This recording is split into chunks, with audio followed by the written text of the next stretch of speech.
Hybrid round and yellow. तो यहां पर कहना चाहिए जितना दिख रहा है ये सब कहना चाहिए 9 है और 3 ये है, ये है, ये 3 है। 1 2 3 ये क्या है? Round green. ये क्या है? Round green 3। उसके बाद एक और 3 है, ये 3 कहना चाहिए है।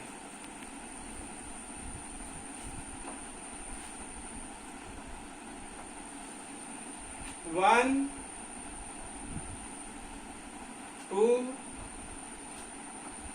3 इस 3 को दर्शाता है ये रिंकलेट येलो को। ये तीनों छोटा है, ये तीनों क्या है? ये रिंकलेट है।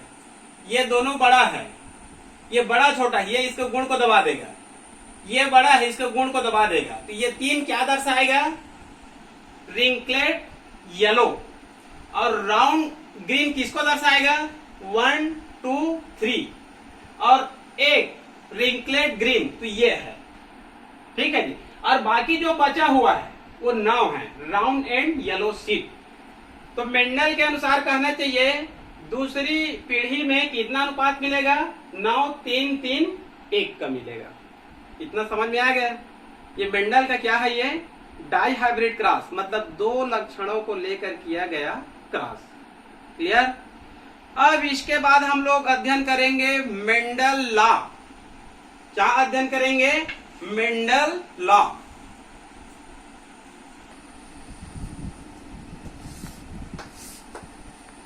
मेंडल ने वैसे तो कहना चाहिए कई नियम दिए थे, उसमें से 12वीं की सिलेबस में अधिकांश पुस्तकों में कहना चाहिए 3 नियम को दिया रहता है। कितना नियम दिया रहता है? 3 नियम। पहला क्या है? Law of dominance.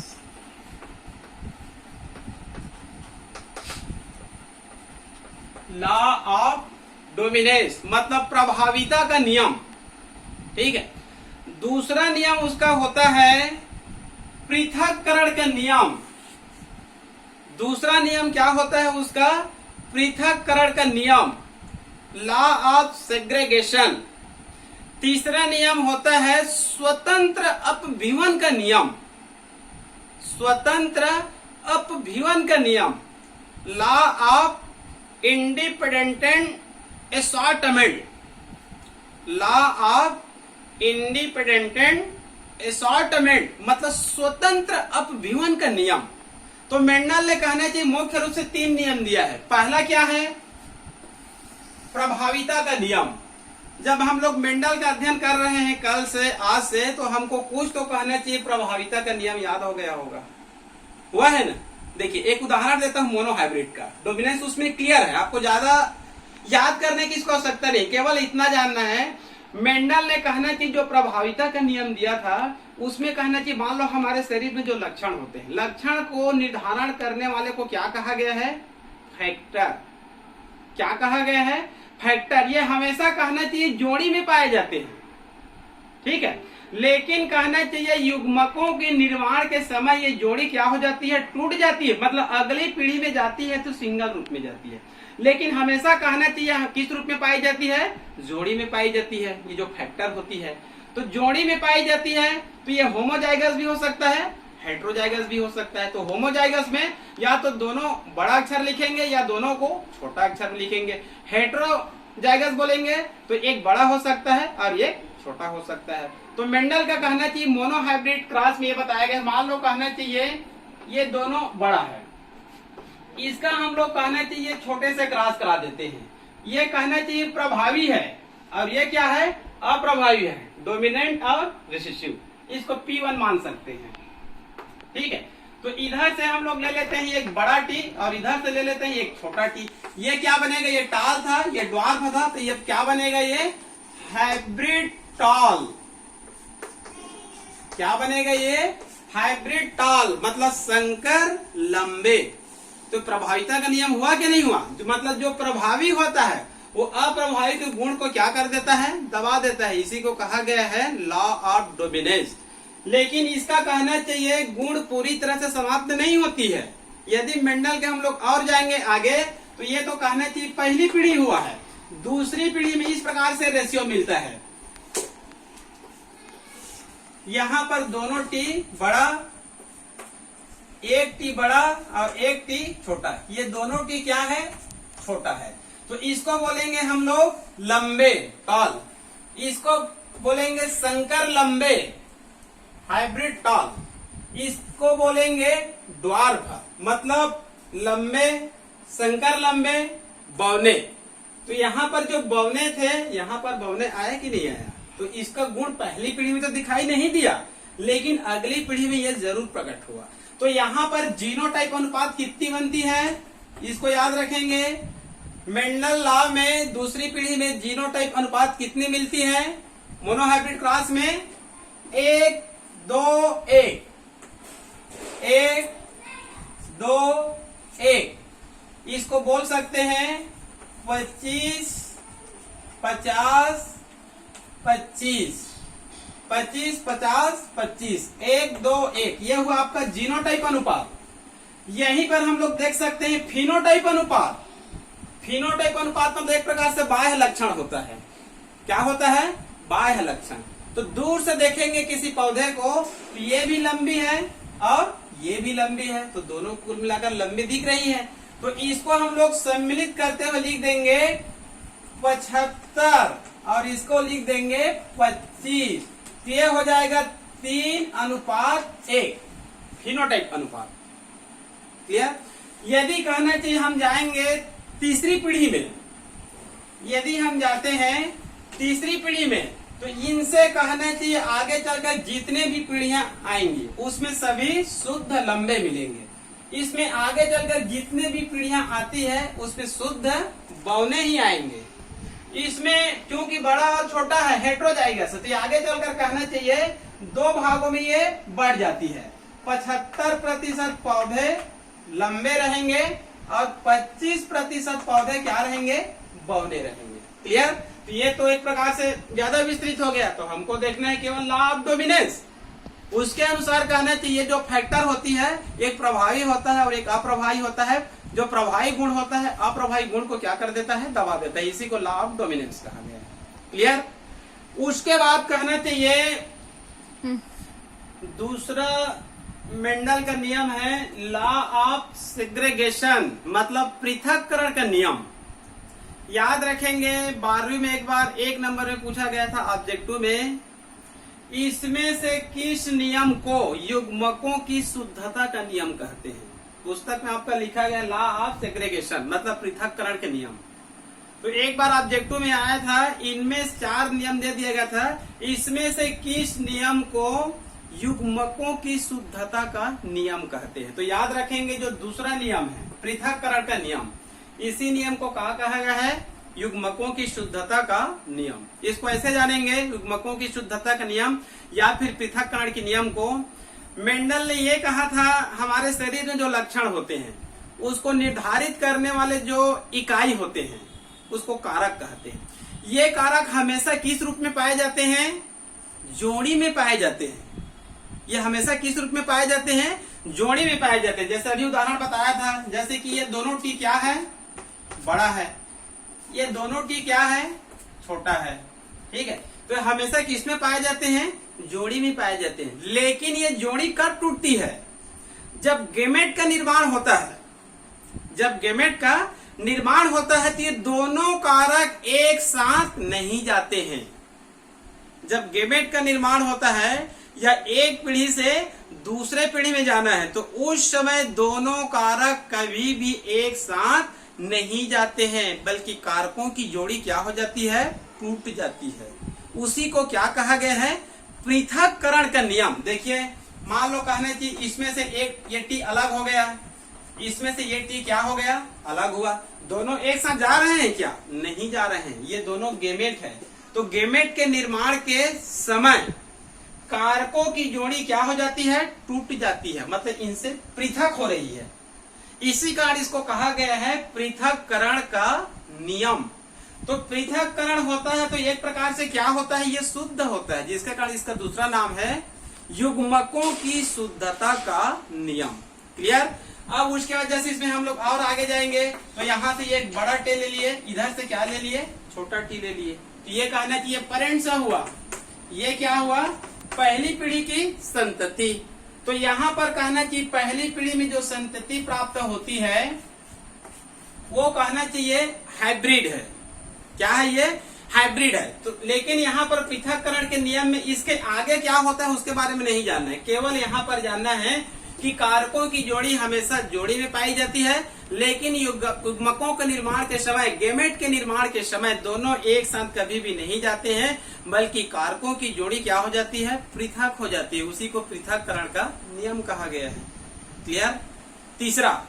तीसरा है स्वतंत्र अपविवन का नियम, इंडिपेंडेंट असॉर्टमेंट, मतलब स्वतंत्र अपविवन का नियम। इसका मेन अर्थ समझिए, पुस्तक में जो लिखा है उसको याद करेंगे तो भूल जाएंगे। तो कहना चाहिए सेकंड लॉ में जो मैं बताया हूं उसी को याद रखना है, लेकिन थोड़ा सा इसमें एक शब्द और जोड़ना है। ठीक है, इसमें मैं क्या बता रहा था, युग्मकों के निर्माण के समय कारकों की जोड़ी क्या हो जाती है, टूट जाती है और अगली पीढ़ी में जाते हैं। इतना क्लियर। इसमें जानेंगे कारकों की जोड़ी टूटती तो है, लेकिन जब एक पीढ़ी से दूसरे पीढ़ी में जाते हैं तो एक दूसरे को प्रभावित किए बिना, मतलब ये इसको प्रभावित नहीं करेगा, ये इसको प्रभावित नहीं करेगा, एक दूसरे को प्रभावित किए बिना, एक दूसरे के लक्षण को प्रभावित किए बिना स्वतंत्र रूप से अगली पीढ़ी में जाते हैं। ये अगली पीढ़ी है। ये एक दूसरे को प्रभावित किए बिना, एक दूसरे के लक्षण को प्रभावित किए बिना स्वतंत्र रूप से अगली पीढ़ी में जाते हैं। तो स्वतंत्र रूप से जाते हैं, किसी के लक्षण को प्रभावित नहीं करते हैं, तो स्वतंत्र रूप से जाते हैं। तो इसी कारण इसको क्या कहा दिया गया है, स्वतंत्र अपविवन का नियम। क्लियर। तो मेंडल का कहना चाहिए तीनों लॉ समझ में आ गया। फर्स्ट है प्रभाविता का नियम, सेकंड है पृथक्करण का नियम और तीसरा है स्वतंत्र अपविवन का नियम। क्लियर। तो इतना कहना चाहिए हम लोग लगभग पढ़ लिए हैं। ठीक है, इसके बाद हम लोग आगे पढ़ेंगे मेंडलवाद का विचलन। मेंडलवाद का विचलन मतलब यहाँ पर हम लोग जितना पढ़े वो सब मेंडल के अनुसार हो रहा था, मतलब मेंडल ने जो कह दिया है उसी को हम लोग पढ़ रहे थे। लेकिन बाद में कहना चाहिए जब और आधुनिक वैज्ञानिक आए तो मेंडल के जो नियम के अनुसार जो नहीं होता है, मेंडल ने जैसा कहा था आनुवांशिकी में वैसा नहीं होता है जंतुओं में विशेष रूप से। ठीक है, तो उसको क्या कहा गया है, डेविएशन ऑफ मेंडेलिज्म, मेंडलवाद का विचलन। ठीक है जी। अब हम पढ़ेंगे मेंडलवाद का विचलन।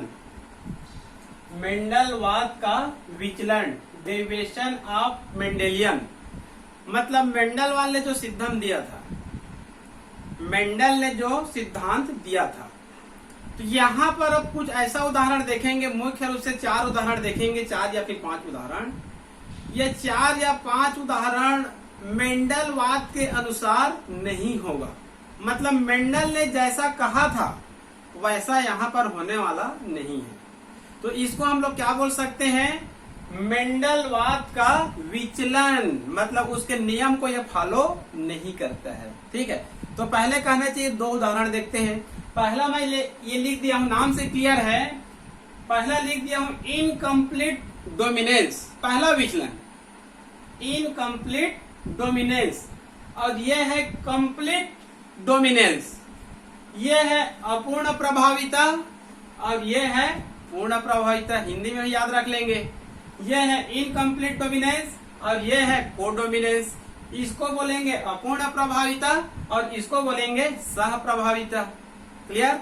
तो कहना चाहिए मेंडल ने जो नियम दिया था उसका पहला विचलन का नाम है इनकम्प्लीट डोमिनेंस, मतलब इसमें हम लोग कुछ ऐसे उदाहरण देखेंगे जो मेंडल के नियम को फॉलो नहीं करेगा। ठीक है, इसका उदाहरण हम लोग एक पौधे में लेते हैं। उस पौधे का नाम है मिराबिलिस जलापा। मिराबिलिस जलापा पौधे को भी नाम को याद करके रखेंगे आप लोग, क्योंकि एक बार पूछ दिया गया था कि मेंडल ने कहना चाहिए इनकम्प्लीट डोमिनेंस जो विपरीत था वो किस पौधे पर किया गया था, या फिर इनकम्प्लीट डोमिनेंस का प्रयोग किस पौधे पर किया गया, तो किस पौधे पर प्रयोग किया गया था, मिराबिलिस जलापा नामक एक पौधे पर। क्लियर? तो इस चित्र से एकदम से क्लियर है। ठीक है, देखते हैं। ये है P1, पहली पीढ़ी। एक को कहना चाहिए मेल फीमेल मान सकते हैं। तो मेंडल के अनुसार मेंडल ने क्या कहा था, क्या प्रयोग किया था एक संकरी क्रॉस में, जैसे कि एक पौधे लेते हैं लाल कलर का, दूसरे पौधे ले लेते हैं व्हाइट कलर का। मेंडल के अनुसार बता रहा हूं। लाल पौधा को मान लो हम लोग क्या लिख देते हैं, दोनों को बड़ा आर लिख देते हैं, और व्हाइट पौधे को दोनों को क्या लिख देते हैं, छोटे आर लिख देते हैं। तो मेंडल के नियम के अनुसार ये डोमिनेंट और ये दोनों छोटा आर क्या है, रिसेसिव। तो यहां पर जो पहली पीढ़ी में मिलेगा, तो मेंडल के नियम के अनुसार क्या मिलेगा, हाइब्रिड रेड। क्या मिलेगा, हाइब्रिड रेड, क्योंकि लाल गुण जो प्रभावी था, सफेद गुण जो अप्रभावी था, उसको क्या कर देता है, दबा देता है। और पहली पीढ़ी में क्या मिलता, हाइब्रिड रेड। तो यहां पर ऐसा कुछ नहीं मिला। देखिए, ये मिराबिलिस जलापा नामक पौधा है, यहां पर ले लिए हैं रेड कलर का फ्लावर। कौन सा कलर का फ्लावर लिए हैं, रेड कलर। ये क्या है, व्हाइट कलर का फ्लावर। पौधे एक है, पौधे एक है, लेकिन उसमें विपर्यायी लक्षण पाए जाते हैं। एक में कहना चाहिए रेड कलर का है और एक में क्या है, व्हाइट कलर का है। ये डोमिनेंट है और ये क्या है, रिसेसिव है। ठीक है, तो यहाँ पर हम लोग पहली पीढ़ी में देखते हैं, यहां से एक बड़ा आर ले लिए, यहां से एक छोटा आर ले लिए, यहां से एक बड़ा आर ले लिए और यहां से एक छोटा आर ले लिए। आपके नई पुस्तक में यहाँ पर दो चित्र नहीं बताए गए हैं, यहाँ पर दो चित्र नहीं बताए गए, केवल एक चित्र बताया गया है। ठीक है, तो वो आपके ऊपर है कि आप एक चित्र बनाना चाहते हैं कि दो चित्र बनाना चाहते हैं। लेकिन मेरे ख्याल से दो चित्र बनाना उचित है, क्योंकि आपको देखना है F2 पीढ़ी भी देखना है। क्या देखना है, F2 पीढ़ी। तो दो चित्र बनाना आवश्यक है। ठीक है जी, यहाँ से एक बड़ा आर ले लिए, यहाँ से एक छोटा आर ले लिए, यहाँ से एक बड़ा आर ले लिया और यहाँ से एक छोटा आर ले लिए।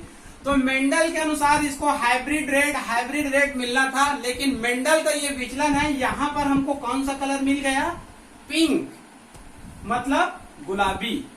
ये भी क्या है, पिंक, मतलब ये भी क्या है, गुलाबी है। तो अपूर्ण प्रभाविता का उदाहरण हुआ कि नहीं हुआ, पिंक और रेड लगभग मिलता जुलता है। इसी कारण कहा गया है इनकम्प्लीट डोमिनेंस, मतलब अपना प्रभाव को पूरी 100% नहीं दिखा पाया। इनकम्प्लीट मतलब आधे, मतलब 50%। इसी कारण रेड से मिलता जुलता हमको कलर मिलता है पिंक, मतलब गुलाबी, लेकिन कुल मिलाकर विचलन तो हुआ। तो पहली पीढ़ी में हमको क्या मिला, पिंक मिल गया, जबकि मेंडल के अनुसार क्या मिलना था, रेड। अब कहना चाहिए सेकंड पीढ़ी में जब ये सेल्फ पोलिनेशन करती है, जब ये सेल्फ पोलिनेशन करती है, तो अगली पीढ़ी में इस प्रकार से मिलेगा, पिंक व्हाइट, मतलब 1 2 1 का अनुपात, 1 2 1, मतलब 25 50 25, 25 50 25। ठीक है, तो कहना चाहिए ये क्या है, रेड। 50% फ्लावर क्या है, पिंक, और 25% क्या है, व्हाइट। तो ये कैसे मिला, ये वास्तव में जो बड़ा आर छोटा आर, बड़ा आर छोटा आर लिखा हूं, उसको क्रॉस करना पड़ेगा। उसमें मैं क्रॉस करके बताया हूं उसमें। ठीक है, दोनों का सेम ही है, थोड़ा सा अंतर है। देखिए, इसमें से हम लोग दोनों आर छोटा लिखे हैं, दोनों आर बड़ा लिखे हैं।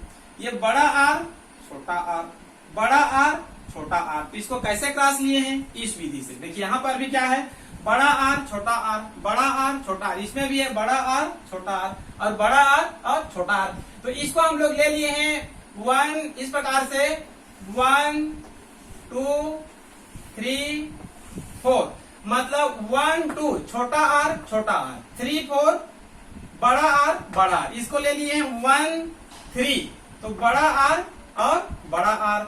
2 4 तो छोटा आर और छोटा आर। क्लियर, ये लगभग कहना चाहिए वही सेम है। यहां से देख सकते हैं, जैसे कि ये बड़ा आर छोटा आर और ये छोटा आर, ये बड़ा आर और ये बड़ा आर, ये बड़ा आर और ये बड़ा आर, ये छोटा आर और ये छोटा आर। मतलब क्रॉस को आप लोग याद रखेंगे, इधर से लेना है ना तो आंख बंद कर कैसे लेना है, 1 2 3 4, 1 2 3 4, इधर से लेना है। तब इधर से लेना है तो 1 3 2 4, इस क्रम को याद रखेंगे। इधर से लेना है तो 1 2 3 4, इधर से लेना है तो 1 2 4, फिर ये अपने आप आ जाएगा। क्लियर? तो यहां पर कहना चाहिए रेड पिंक व्हाइट, मतलब 1 2 1, 25 50 25। क्लियर? ये कहना चाहिए मेंडलवाद का पहला विचलन है, इनकम्प्लीट डोमिनेंस, जो मेंडल के कहना चाहिए लॉ को ये फॉलो नहीं करता है। क्लियर? दूसरा देखते हैं कोडोमिनेंस। दूसरा देखते हैं कोडोमिनेंस। कोडोमिनेंस मतलब होता है सह प्रभाविता, मतलब दोनों का सह प्रभाव, मतलब दोनों का 50-50% प्रभाव। ठीक है, इसको उदाहरण से एकदम क्लियर है। कोडोमिनेंस का उदाहरण किसमें प्रयोग किया गया है? कैटल में। कैटल मतलब मवेशी में। मवेशी मतलब जो गाय है, भैंस है, बैल है, बकरी है, इन सबको जनरली तौर पर कहना चाहिए कैटल या फिर मवेशी कहा जाता है। तो इसमें विशेष रूप से कहना चाहिए कैटल पर प्रयोग किया गया है। लगभग चित्र वही बनेगा, केवल नाम में थोड़ा सा चेंजेस है, ज्यादा चेंजेस नहीं है। देखते हैं, ये कहना चाहिए कैटल है। ठीक है, तो ये कैटल मतलब ये गाय ले सकते हैं, बैल जो भी बोल सकते हैं। तो कहना चाहिए इसको हम लोग रेड कलर का लेते हैं। कौन सा कलर का कैटल लेते हैं? रेड कलर का, जो प्रभावी है। प्रभावी है तो दोनों आर क्या है? बड़ा है। प्रभावी है तो दोनों आर क्या है? बड़ा है। ये कहना चाहिए अप्रभावी है, तो अप्रभावी तो दोनों आर क्या रहेगा? छोटा रहेगा। दोनों आर क्या रहेगा? छोटा रहेगा। ठीक है जी। ये प्रभावी है, ये अप्रभावी है। ये लाल कलर है और ये सफेद कलर है, व्हाइट और रेड। ये रेड कहना चाहिए उसके ऊपर प्रभावी है। अब इन दोनों के बीच कहना चाहिए हम लोग क्रॉस कराते हैं, ये P1 है, तो क्रॉस कराते हैं तो पहली पीढ़ी में क्या मिलेगा? देखिए, यहां से एक बड़ा आर ले लिए और इधर से एक बड़ा आर। ठीक है, ये बड़ा आर और ये बड़ा आर। यहां से कहना चाहिए एक छोटा आर और यहां से एक छोटा आर। तो बड़ा आर छोटा आर, बड़ा आर छोटा आर। तो मेंडल के नियमानुसार इसको क्या मिलना था? ये रेड है तो हाइब्रिड रेड मिलना था। क्या मिलना था? Hybrid red. लेकिन यहाँ पर रेड हमको नहीं मिला, बल्कि क्या मिल गया? रोन।